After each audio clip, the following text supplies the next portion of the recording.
Les premiers résultats de Parcoursup sont tombés ce lundi. Alors entre joie, déception ou attente, les 648 000 élèves de terminale ont maintenant une idée un peu plus précise d'où ils vont étudier l'an prochain. Et dès hier soir, c'était déjà la ruée pour trouver un logement. C'est notre focus de ce mardi 3 juin. Bonjour à toutes et à tous et bienvenue dans votre rendez-vous d'actualité bretonne.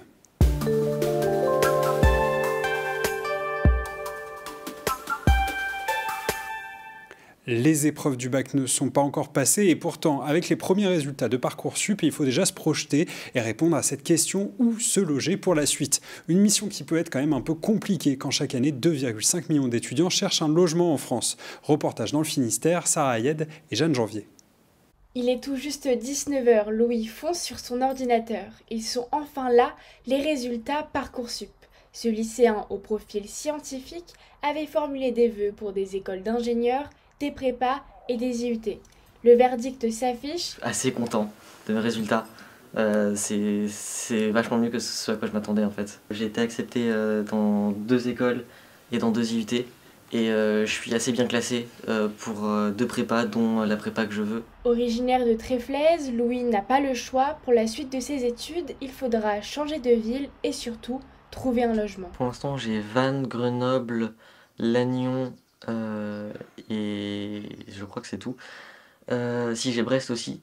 Donc on va essayer de trouver un appart. Généralement, c'est les réseaux étudiants qui fonctionnent le mieux. Et sinon, on peut tenter via Le Bon Coin ou ce genre de site d'annonce. Il n'est pas le seul à se lancer dans la course au logement. Certains ont même pris de l'avance. C'est le constat qu'a fait cet agent immobilier à Brest. Depuis quelques années, on s'aperçoit que Parcoursup est bien défini, mais les futurs bacheliers savent qu'ils auront leur bac et donc ils anticipent leurs recherches. Nous n'avons plus de période de creux. C'est vrai que lorsqu'un étudiant pouvait quitter son logement au mois d'avril, voire mai, on peut avoir une carence de 1, 2, voire peut-être 3 mois.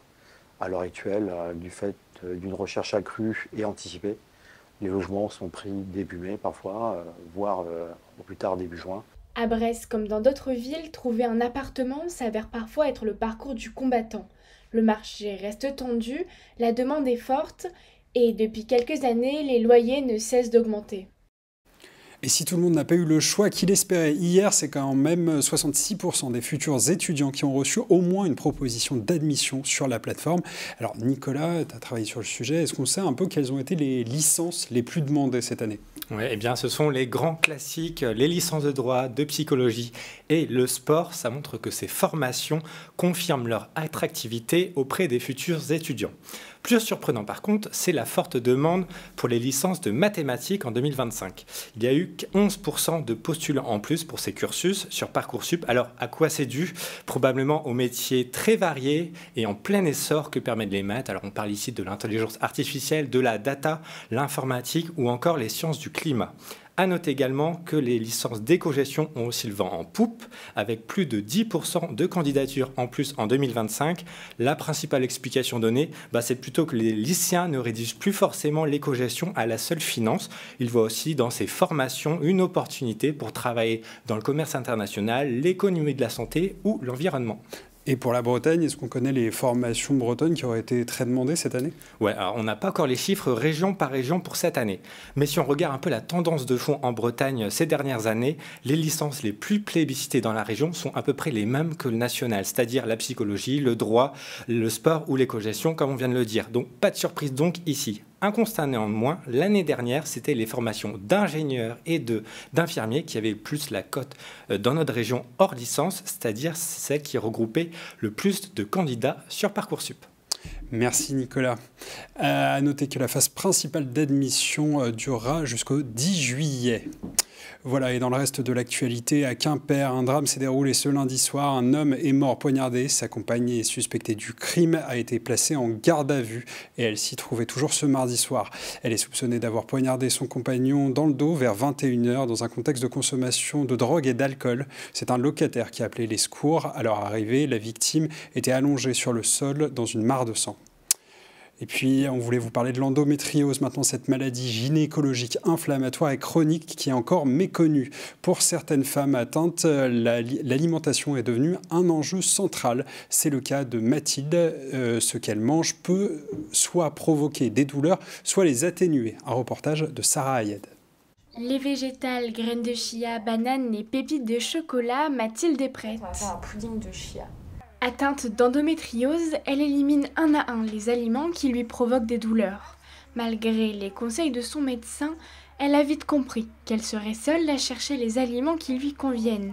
Car avec cette maladie, chaque femme réagit différemment. Moi, je peux plus prendre de blé. Donc de blé style farine blanche. Sauf que t'en as partout de la farine blanche. Et par exemple, les pâtisseries, je suis une fan de pâtisserie. Mais je sais que si je mange un gâteau, je le mange, mais je sais que je vais faire une crise après, quoi. Une crise, pour elle, c'est l'enfer.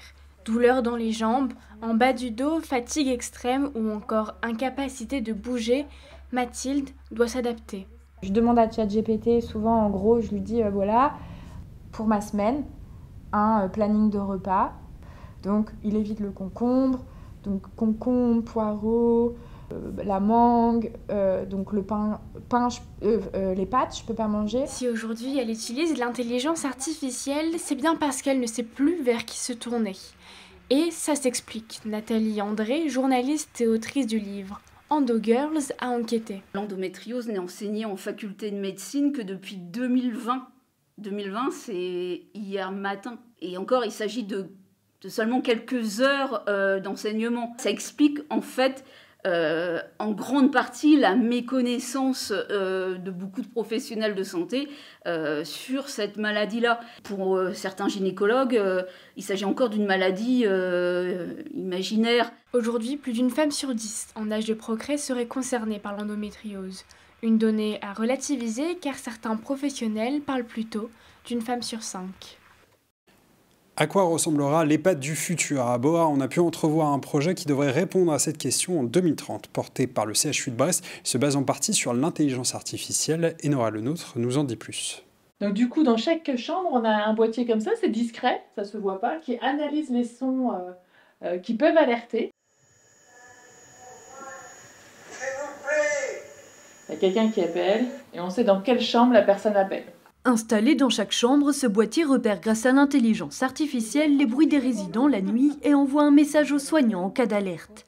Un outil qui a changé le rythme de travail du personnel de l'EHPAD René Fortin. Avant, comme on n'avait pas l'information, on travaillait de façon un petit peu systématique, c'est-à-dire on faisait des tours de petit déjeuner, des tours de toilette.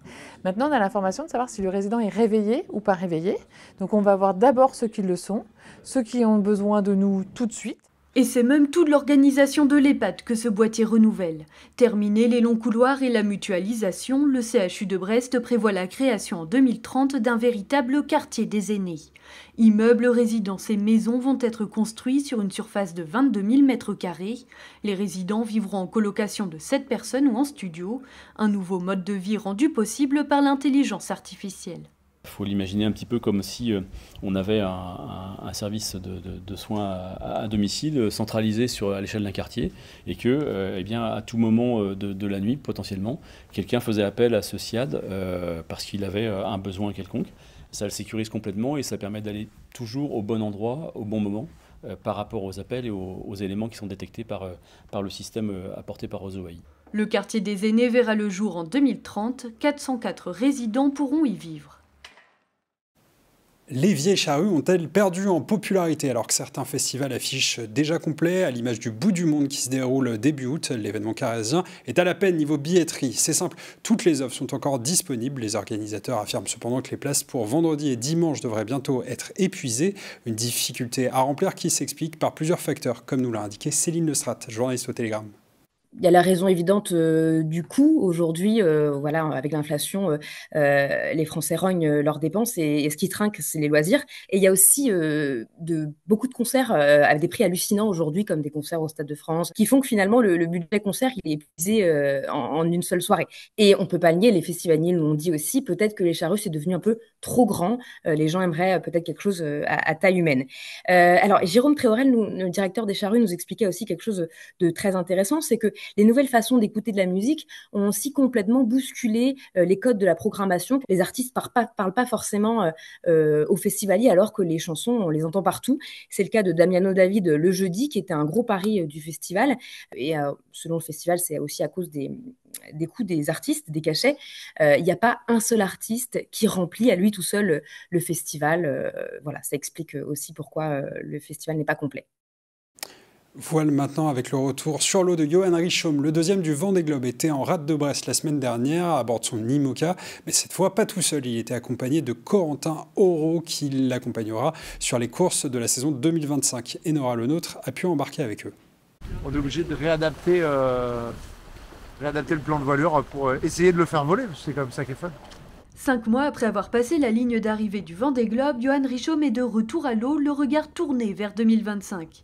Cette année, pas de course en solitaire pour le skipper qui vivra une saison en double et en équipage. C'est un vrai changement par rapport à notre programme solitaire, ça c'est sûr. Mais c'est plaisant, c'est quelque chose que j'avais vraiment envie de faire et The Ocean Race Europe, c'était vraiment un objectif de réussir à faire cet événement.